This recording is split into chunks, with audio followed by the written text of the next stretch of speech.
विद्यार्थियों, मैं राजेंद्र सिंह यादव, व्याख्याता भूगोल, माणिक्यलाल वर्मा राजकीय महाविद्यालय भीलवाड़ा। मेरा आज का जो व्याख्यान है वो बीए सेकेंड ईयर भूगोल में फर्स्ट पेपर ह्यूमन ज्योग्राफी मानव भूगोल पर है, जिसका आज का टॉपिक है मानव भूगोल का विकास और उसका इतिहास। सामान्य शब्दों में विकास और इतिहास दोनों ही एक दूसरे के पर्याय हैं। विकास क्षणिक नहीं होता है, ये एक लंबे समय के योगदान में किसी वस्तु, स्थान, घटना या कालक्रम का एक विस्तार जो वर्तमान स्वरूप हमारे सामने है, वो एक लंबे अंतराल में परिदर्श होता है, परिलक्षित होता है। यानी वो इतिहास से लेकर के वर्तमान तक उसमें जो प्रगति हुई, उसमें जो विकास हुआ। अब यदि मानव भूगोल के क्रम में बात करें तो विषय के रूप में मानव भूगोल ने विकास प्रक्रिया को कैसे वर्तमान 20वीं व 21वीं शताब्दी तक क्या प्रगति की है, ये समस्त चीजें मानव भूगोल के विकास या हम उसका इतिहास कहें के अंतर्गत आती हैं। अब इस विकास के क्रम में एक विषय को अपना स्वरूप लेना है, किन किन घटनाओं को उस विषय में शामिल किया जाए, किन घटनाओं को नहीं किया जाए, ये सभी वैज्ञानिकों द्वारा, भूगोलवेत्ताओं द्वारा किए गए अध्ययनों पर निर्भर है, जिसका आज हम अध्ययन करेंगे। भूगोलवेत्ताओं द्वारा बताया गया है कि प्राचीन काल में मानव भूगोल का विकास मनुष्य के द्वारा सक्रिय रूप से वातावरण पर अपना प्रभुत्व स्थापित करने के साथ ही प्रारंभ हो गया था। मनुष्य पर वातावरण के प्रभाव को ईसा के कई शताब्दियों पूर्व ही समझा जाने लगा। मानव सभ्यता के आरंभिक युगों में यूनान, मिस्र, भारत और चीन के लोग प्राकृतिक शक्तियों के प्रभाव को मानने लगे थे। यहाँ पर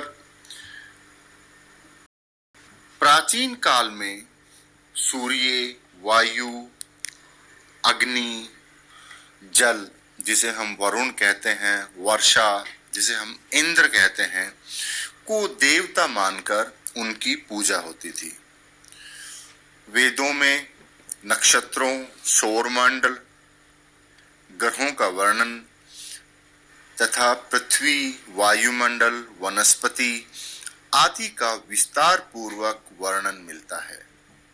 सभ्यता के प्रारंभिक चरण में प्राकृतिक शक्तियों के प्रभाव को लोग मानने लगे थे। इसी क्रम में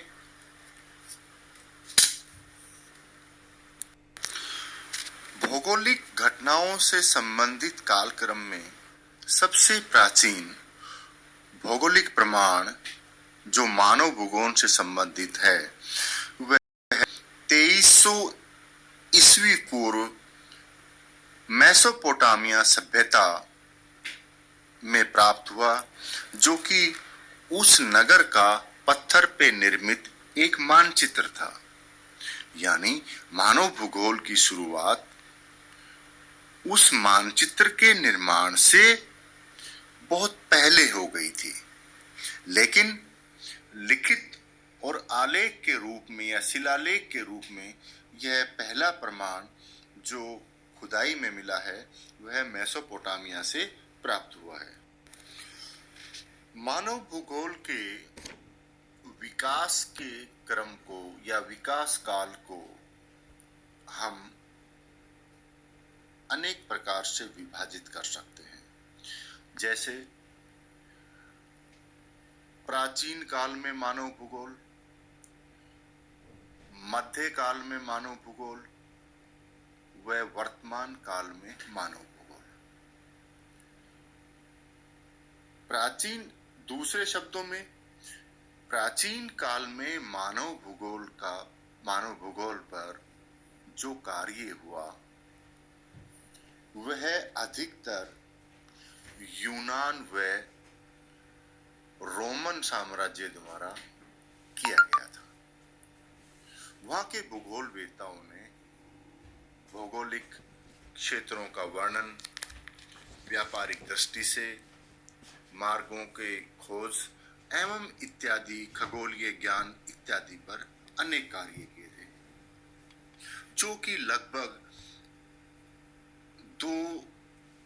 दोवीं सदी तक यह युग चला है। इसके पश्चात मध्यकाल, जिसे हम अंधकार युग भी कहते हैं भूगोल के दृष्टि से, क्योंकि अंधकार युग इसलिए कहते हैं क्योंकि रोमन और यूनानी साम्राज्य का पतन और साम्राज्य विस्तारवादी कार्यों में व्यस्त होने के कारण भूगोल के कार्य वहां पर या भूगोल अन्वेषण के कार्य वहां पर समाप्त हो गए। वह अंधविश्वासों का पर्दा या अंधविश्वास जो कि उस वक्त के लिटरेचर एवं धर्म गुरुओं द्वारा प्रसारित किए जाते थे, उनके कारण विकास नहीं हो सका। इस मध्य युग में भूगोल के क्षेत्र में अगर कोई अध्ययन किया गया तो वो अरब भूगोलवेत्ताओं के द्वारा किया गया था। अरब भूगोलवेत्ताओं ने मध्य युग में काफी खगोल, गणित, प्रादेशिक भूगोल पर काफी कार्य हुआ है, जिसको हम आगे विस्तार से अध्ययन करेंगे।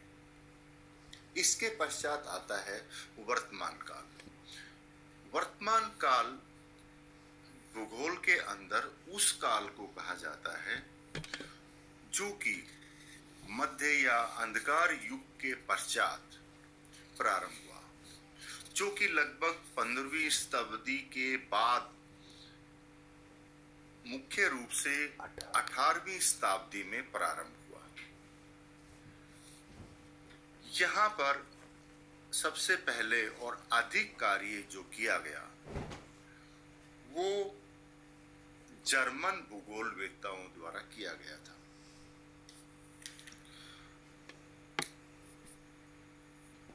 इसके पश्चात फ्रांस में भी भौगोलिक क्षेत्रों में काफी कार्य हुआ,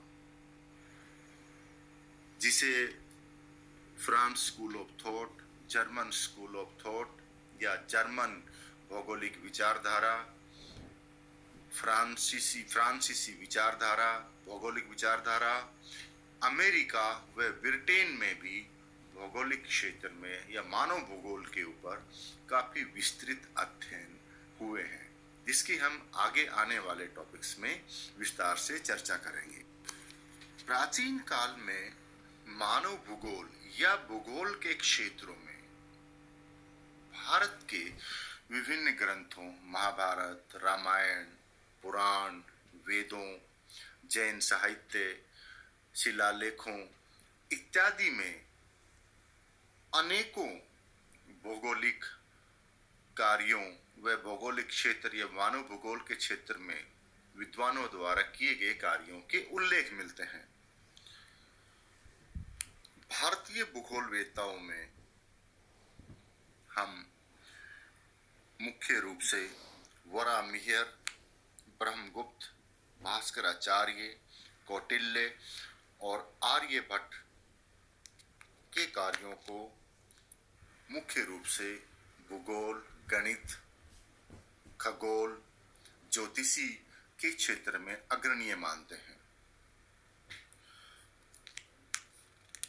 कौटिल्य, जो कि मूलतः एक अर्थशास्त्री थे,